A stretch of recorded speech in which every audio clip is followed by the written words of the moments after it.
우리가 기도하고 전도할 때 어떤 놀라운 일들이 일어나는지 생명을 건 목회 이야기 들려드릴게요.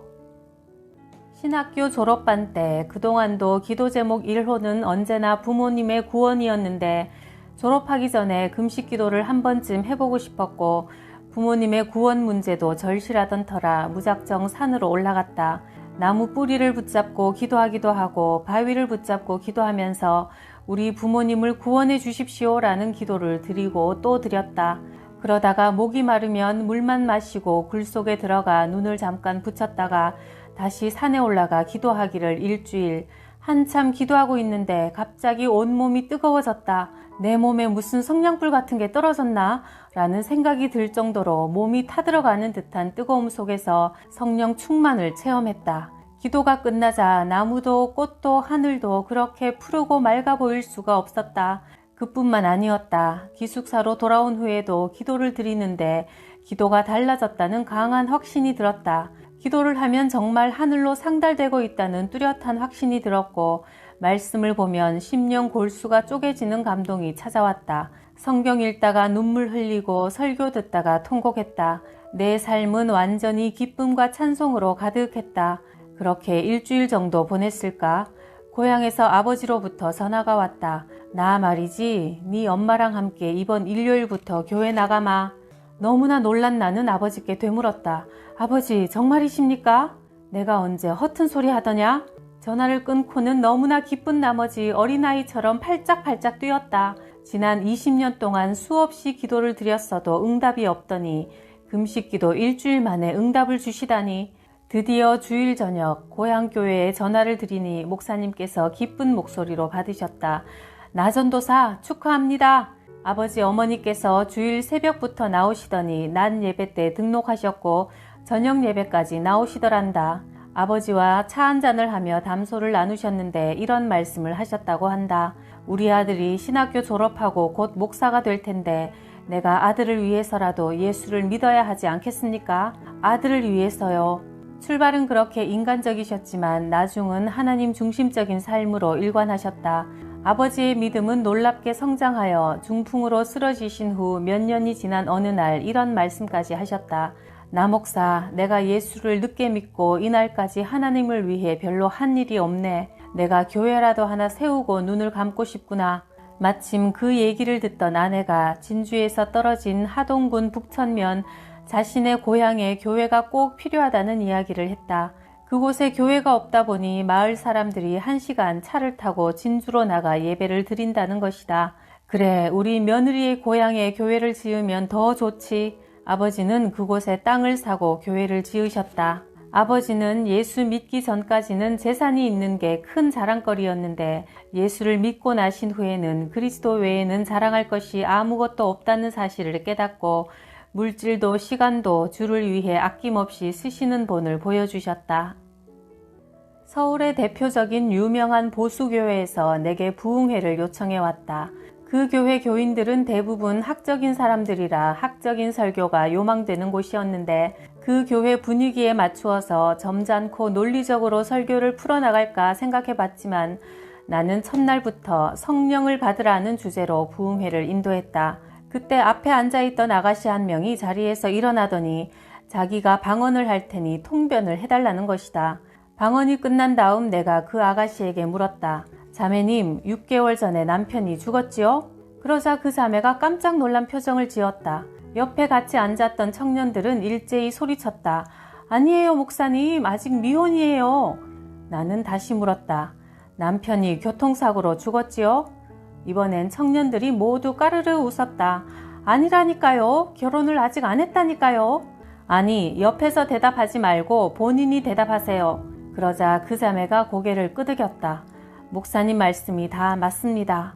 옆에 있던 청년들로부터 와 하는 소리가 터져나왔다. 그 자매는 서독에서 결혼 생활을 하다가 남편이 6개월 전에 죽는 바람에 한국으로 돌아와 미혼 행세를 하고 있었던 것이다. 이화여대를 나오셨지요? 학교 다닐 때도 예수 믿을 기회가 주어졌지만 그때는 교회에 안 나가셨잖아요. 그리고 남편이 죽은 다음에야 교회 다니기 시작했고 은혜를 많이 받기 시작했어요. 맞지요? 네, 목사님 말씀이 다 맞아요. 자매님, 남편이 왜 죽었는지 아십니까? 아니요, 모르겠는데요. 하나님께서 자매님을 너무나 사랑하시기 때문에 자매님을 하나님의 사람으로 만들기 위해 그런 슬픈 일이 있었습니다. 그러자 그 자매는 눈물을 주르르 흘렸다. 저는 왜 남편이 죽었는지 몰랐습니다. 지금 자매님은 신학을 할까 말까 고민하고 있죠? 네, 맞습니다. 부흥회가 그렇게 진행되어 나가자 그곳에 모인 교인들은 물론 처음으로 초대받은 불신자들까지 놀란 표정을 감추지 못했다. 모든 성령의 은사는 교회의 덕을 세우기 위한 방편으로 나타나는데 아마 그때 나타났던 현상으로 인해 그 자매뿐 아니라 머리로만 하나님을 믿는 교인들과 하나님의 실존을 체험해보지 못한 불신자들에게 어떤 메시지를 남겼으리라 생각한다. 나는 언제나 아무리 일이 급해도 무릎 꿇고 기도하는 일보다 먼저 하지 말라는 말을 가슴속에 새기고 살아간다. 모든 능력은 기도에서 흘러나오는 법이다. 기도할 때 사탄은 물러가고 기도가 뜨거운 교회일수록 성장하지 않는 교회는 없다. 목사의 능력, 성도의 능력은 다름 아닌 기도 속에서 나온다는 사실을 잊지 말아야 한다. 교회가 놀랍게 성장하면서 교회 건축을 앞두고 내가 40일 금식 기도를 했다. 그 40일 동안 온 교인과 나는 목숨을 내놓고 기도드렸다. 오늘 하나님께서 기도하기 원하시면 오늘 기도하다가 죽더라도 할 수 없다는 심정으로 하루하루 기도에 집중했다. 이때 성령의 역사가 폭발적으로 임했고 많은 기적이 나타났다. 그중 이성분 집사님이 하루는 소경인 남자를 데리고 왔다. 그는 자유당 시절부터 대학 교수로 활동했는데 정권이 바뀌면서 정치에 연루되는 바람에 교수직에서 쫓겨나고 말았다고 한다. 그 때문에 화병으로 시력을 잃은 사람이었다. 몇 년 동안 병원이란 병원은 다 다녀봐도 소용없었고 치료를 위해 일본까지 다녀왔지만 한 번 잃은 시력은 돌아오지 않았다. 이성분 집사님은 내가 40일 금식 기도한 사실만 믿고 그 소경을 데리고 와서 기도해 달라는데 간절한 심정으로 기도를 하긴 했지만 영 자신이 없었다. 그러나 한참 동안 간절히 기도하고 그 곁에 있기가 곤란해서 내 자리로 돌아가려고 발길을 뗐는데 불과 몇 걸음을 떼었을 때 갑자기 목사님, 목사님 하는 소리가 들려서 돌아봤더니 보입니다, 보입니다.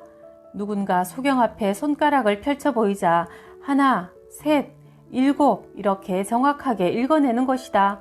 회중들이 일제히 와 하고 소리 질렀다. 나도 깜짝 놀랐다. 그런 사건들이 생기면서 소문은 꼬리에 꼬리를 물고 퍼져나갔다. 능력의 목사, 불의 사자 등 나는 그저 늘어나는 양떼들을 어찌 먹일꼬 하는 심정으로 주님께 절박하게 매달린 것뿐인데 기도를 통해 성령의 역사가 임하면서 교회는 몇천 명씩 놀랍게 부흥해 나갔다. 나는 어려서부터 유난히 내성적인 데다 긴장이 되면 말까지 더듬는 내 성격을 보며 스스로도 참 남자답지 못하다, 바보 같다는 생각에 열등감이 심했다. 그런 탓에 보란듯이 성공해서 나 자신을 잘 포장하고 싶다는 욕망에 차츰 사로잡혀 서울대 상대를 지망했다. 무난히 합격할 줄 알았는데 낙방하자 패배감을 감당하기 힘들었다. 무엇보다 나를 기대해 주시던 부모님과 주위 분들을 뵐 면목이 없었다. 한 알 한 알 약국에서 수면제를 모아 그 약을 가지고 기차역으로 갔다. 시골에 가서 약을 먹고 죽을 심산이었다. 그런데 막차 시간에 늦는 바람에 나는 코앞에서 열차를 놓쳐버리고 말았다. 그때의 절망감이란 나는 죽는 것도 내 맘대로 못하는구나 하는 생각이 들었다. 다시 하숙방으로 돌아와 문득 마지막인데 책이라도 꺼내볼까 하고 책꽂이에서 이광수의 사랑이라는 책을 꺼내들었다. 이광수는 특히 기독교적 사랑의 위대함에 대해 강조했는데 마지막에 기록된 성경 구절이 섬광처럼 내 가슴에 와닿았다. 몸은 죽여도 영혼은 능히 죽이지 못하는 자들을 두려워하지 말고 오직 몸과 영혼을 능히 지옥에 멸하시는 자를 두려워하라. 마태복음 10장 28절 말씀. 이 구절을 보자 갑자기 온 몸이 덜덜 떨려왔다. 지옥이라는 단어가 눈에 쑥 들어오면서 이대로 죽으면 지옥에 떨어질 거라는 공포가 물밀듯이 밀려왔다. 죽음을 현실적으로 깊이 생각해 본 자만 느낄 수 있는 말씀 앞에서의 두려움이었다. 마침 점심시간이라 하숙집 아주머니가 밥상을 들고 들어오시는데 평소처럼 상을 받으려고 손을 내밀다가 손이 어찌나 벌벌 떨리든지 그만 밥상을 놓치고 말았다. 정신 나간 사람처럼 간신히 수저를 들고 밥알을 입에 넣어 보았지만 밥은 씹히지도 않고 온몸이 사시나무 떨리듯 떨렸다. 그 순간 아차, 내가 주님을 떠나 있었구나 라는 깨달음이 찾아왔다. 중학교 때 부흥회에서 은혜로 가슴이 벅차 주님의 종이 되겠다고 서원했던 순간이 떠올랐다. 그러자 일순간 공포는 사라지고 주님께서 주시는 평안에 피곤했던 심신이 녹아들었다. 첫사랑의 감격이 살아나면서 나는 이 날을 계기로 자살의 어리석음을 깨닫고 인생의 진로도 수정하기로 결심했다. 어차피 한 번 죽으려고 태어나는 인생, 사도 바울처럼 복음을 전하다가 쓰러져 죽자, 기왕 살 거 예수님을 위해 살자 하고 결심하게 되었다. 1970년대 내가 주안장로교회에 부임하자마자 새벽 기도의 일상화가 필요하다는 판단이 들었다. 40일 특별 새벽 기도를 열고 이 새벽 기도회 후에 교회는 폭발적인 부흥을 경험했는데 이런 역사에 앞서 하나님은 한 가지 시험을 내게 허락하셨다. 전 교인들에게 특별 새벽 기도회가 있음을 선포한 후 설교 준비와 기도회에 열을 올렸다. 그 와중에 언젠가부터 박장로라는 사람이 우리 교회를 들락거리기 시작했다. 거주지가 부산이지만 사업상 잠시 인천에 머물 일이 있어 우리 교회로 출석한다는 그는 자신을 박정희 대통령의 친척 겸 스승이라고 소개했다. 주일 저녁, 수요 예배, 심지어 새벽 예배에도 이따금씩 참석했다. 올 때마다 빈손으로 오지 않고 목사에게 과일이며 고기 등 선물도 가득 안겨주었다. 젊은 목사님이 이렇게 설교를 잘하시는 분은 처음입니다. 아, 목사님 참 대단하십니다. 그런데 얼마 뒤 그가 뜻밖의 제안을 해왔다. 며칠 후 박정희 대통령 조찬 기도회가 있고 자신이 그것을 주관하는데 성경 봉독 순서에 나를 세우겠다는 것이다. 깜짝 놀란 내가 물었다.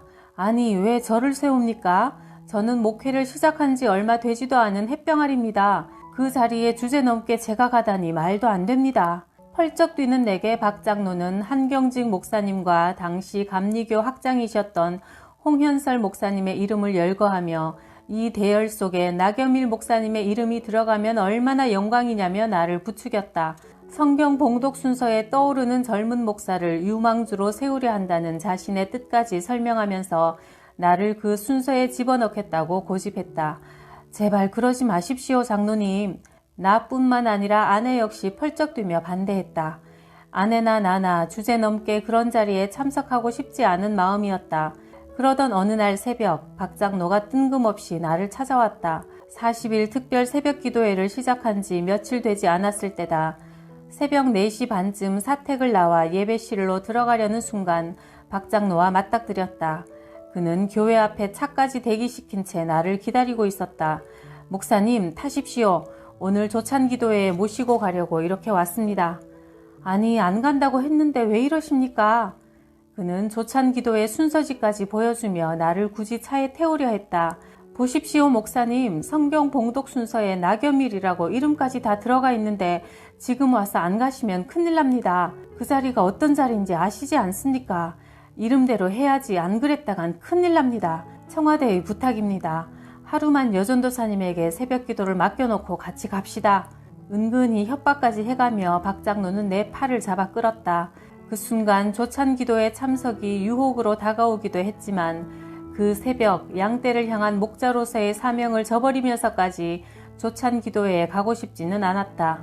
40일 특별 새벽 기도회에 온 교인들이 참석하도록 종용해놓고 이제 와서 모두들 부러워하는 조찬 기도회에 나가겠다고 양떼를 버리고 간다면 하나님께서 기뻐하실 것 같지 않았다.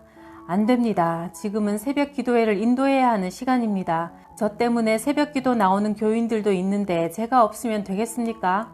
아, 왜 이러세요? 목사님은 가셔야 한다니까요.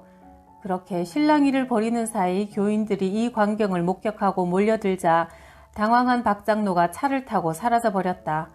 그날도 여느 때처럼 새벽 기도회에 많은 사람들이 몰려 나왔고 그 새벽에 부어주신 하나님의 풍성한 은혜를 나누며 우리는 다시 일상으로 돌아갔다. 그런데 그날 저녁 큰 뉴스가 보도되었다. 간첩 용의자가 유명 인사 한 사람을 인천 앞바다로 해서 납치하려고 시도했다가 실패로 돌아가는 바람에 그만 목을 쳐서 죽이는 끔찍한 사건이 부천에서 발생했다는 것이다. 당시는 반공 이데올로기가 무척 강했던 시기라 이 사건은 모두를 경악시켰다. 다음 날 형사 3사람이 나를 찾아왔다. 부천 살인사건의 용의자인 간첩이 우리 교회를 자주 들락거렸다는 것이다. 무슨 말씀인가요? 어리둥절해하는 내게 형사가 사진을 내밀었는데 나는 숨이 멎는 것 같았다. 그 간첩은 바로 박장로였던 것이다. 아니, 이럴 수가. 내게 그렇게 친절하고 인자하게 보이던 그가 간첩 용의자라니. 더군다나 사람을 잔인하게 죽이기까지 한. 형사들은 교회에 포스터와 박장로의 사진을 붙이며 그가 나타나는 대로 신고하라고 했지만 끝내 그는 잡히지 않았다. 교인들 모두 경악한 큰 사건이었다. 나는 이 사건을 통해 세상의 허황된 명예욕에 휩쓸리지 말아야 한다는 사실을 배웠다. 언제나 묵묵하고 겸손하게 하나님의 일에만 매진하되 어느 한순간도 하나님의 영광이 아닌 자신의 영광을 위해 살아서는 안 된다는 사실을 하나님은 똑똑히 가르쳐주고 계셨다. 하나님의 은혜로 그 시험에서 통과하자 기다렸다는 듯이 교인이 폭발적으로 불어나는 큰 부흥이 교회에 임했다. 세상 명예보다 한 영혼을 귀중히 여기는 마음을 하나님께서 기뻐하신다는 사실을 깨닫게 되었다. 교회가 새벽 기도회를 통해 성장해 갈 때 유독 새 신자들을 잘 데리고 오는 사람들이 몇몇 눈에 띄었다. 저들을 훈련시키면 큰 일을 해내겠다는 생각이 들었고 새 신자를 많이 전도하는 교회로 목표를 삼았다. 전도자라는 10여 명의 교인들을 집으로 불러 전도 훈련을 따로 시켰다. 나는 그간 틈틈이 모았던 돈을 20만 원씩, 지금 가치로 하자면 200만 원에 상당하는 적지 않은 돈을 그들에게 건넸다. 우스갯소리로 나는 그들에게 목구멍이 열려야 귓구멍이 열린다고 말하며 전도 대상자들에게 아낌없이 베풀라고 가르쳤다. 이것으로 교통비도 하고 이웃에게 점심도 사주고 집을 방문할 때는 화장지라도 사들고 가서 복음을 전하라고 했다. 특히 어려운 이웃을 향해서는 복음과 함께 따뜻한 밥 한 끼를 나누라고 말씀드렸다. 예배 시간에 하나님께 바치는 물질만 헌금이 아닙니다. 이웃을 전도하기 위해 쇠고기 반근이라도 사서 건넸다면 그것은 곧 하나님께 드리는 헌금입니다. 전도를 위한 일이라면 물질도 아끼지 마시기 바랍니다. 돈은 바로 그렇게 쓰라고 부어주시는 겁니다. 그때 그렇게 전도비 명목으로 목사 개인이 돈을 내밀자 모두 처음에는 받으려 하지 않았다. 그러나 내가 워낙 강경한 입장을 보이자 모두 받아들였고 그들은 돈의 가치로는 따질 수 없을 만큼의 사역을 일궈냈다. 목사의 작은 정성 앞에 성도들은 그보다 더한 성의를 보여주는 사람들이다. 박운양 집사님은 총동원 전도주일에 3,000명을 전도한 일도 있었다. 이분은 인천 주안 오거리에서 재화점을 운영하셨는데 전도지를 직접 만들고 거기에 7만 원짜리 구두 티켓을 붙여서 주안 장로교회 예배에 참석하고 새가족 도장을 찍어오면 구두를 드린다는 내용이었다. 사람들은 보통 전도지라면 바로 쓰레기통에 버리겠지만 구두 티켓이 붙어 있으니 이게 뭔가 하는 호기심으로 전도지를 자세히 읽어보았다. 그 전도지에는 집사님 자신의 신앙 간증이 소개돼 있었다. 옛날부터 저는 이 병 저 병 많이 앓았습니다. 마음도 약해서 자살까지 기도한 적도 있습니다. 그런데 예수를 믿고 난 다음부터 마음이 평안해졌고 새벽 기도에서 목사님께 기도받으면서 병도 다 나았지요. 지금은 몸과 마음이 매우 건강합니다. 또한 예수님을 믿으면 천국 가는 것을 아는 까닭에 언제나 기쁘게 살고 있습니다. 지금 제 인생은 정말 행복합니다. 건강합니다. 당신도 이 행복을 얻기 원하십니까? 그러면 전화해 주세요. 대략 이런 내용의 간증을 적고는 집 전화, 교회 전화번호를 적어 놓았다. 그 결과 박 집사님은 1,300여 켤레를 세 가족에게 주게 되었다.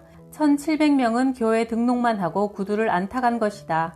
우리 교회는 한 번 나온다고 해서 새가족 도장을 찍어주지 않는다. 적어도 7주간은 교회에 나와 성경 공부에 참석해야 한다. 새 신자들은 일단 한번 교회에 발을 들여놓으면 기왕 나온 거 한번 해볼까 하는 마음에 한 번, 두 번 참석하게 되고 그러다 나중에는 천국에 대한 확신을 갖게 된다. 이렇게 천국 소망을 얻게 된 것만도 황송한데 굳이 구두를 타가야 하나? 이런 생각에 1,700명은 구두를 기꺼이 포기한 것이다. 그러니까 박 집사님이 등록시킨 사람이 3,000여 명에 달했다. 작은 성냥개비 하나가 온 산을 태운다. 특히 우리 교회엔 운전기사 선교회가 잘 활성화되어 있다. 기사분들만 300명 정도나 된다. 우리 교회에 유독 기사들이 많은 이유가 있다. 옛날에는 주일에 교회 올 때 택시를 많이 이용했는데 나는 택시비 거스름돈을 받지 말라고 교육했다.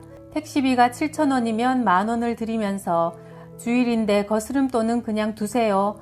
기사님도 교회 나가세요. 복 많이 받으세요 하고 말하면서 내리라고 했다. 그 자체가 전도가 된다. 더 적극적인 사람은 그 선에서 멈추지 않고 이렇게 묻는다. 아저씨, 1시간 운전하시면 얼마 버세요? 5만 원이요. 그러면 기사님, 제가 5만 원 드릴 테니까 1시간만 운전하지 마시고 교회 가십시다. 그렇게 와서 1시간 예배 드리다가 예수 믿게 된 기사분들도 많다. 영혼 구원을 위해 돈을 쓰는 것보다 더 아름답게 돈을 쓰는 일은 없다. 한 번은 환경미화원 900여 명에게 300만 원 상당의 따뜻한 파카를 선물했다. 물론 우리는 15만 원 정도의 증여 성격으로 정부 허가를 받아 수입했지만 그 파카가 백화점에서 300만 원 상당에 팔리기 때문에 받는 분들이 너무나 좋아했다. 한겨울의 추위도 거뜬히 견뎌낼 만큼 옷이 참 따뜻했다. 그분들이 서로 이런 말씀을 나누셨다. 아, 나는 교회에 가면 청소할 일만 많고 쓰레기만 많았지. 대접은 제일 박한 줄 알았어. 하다못해 크리스마스 때도 쓰레기만 산더미같이 쌓아놓고는 인사 한번 제대로 안 받아주잖아. 그런 소리 마요. 그런 교회도 있지만 좋은 교회도 많아.